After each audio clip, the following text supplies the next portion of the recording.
దర్శన తన దర్శనానికి ఇంకా ఎన్నాళ్ళు కన్నీళ్లతో ఉండాలిలా తట్టుకోవడం కాదే నా వల్ల వయ్యారి పిల్ల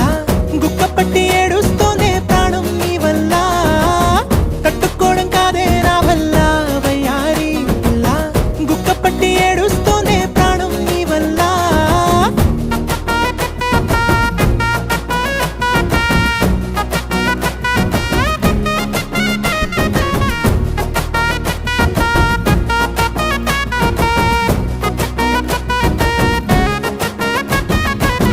ఇష్టమైంది లాగేసుకుంటే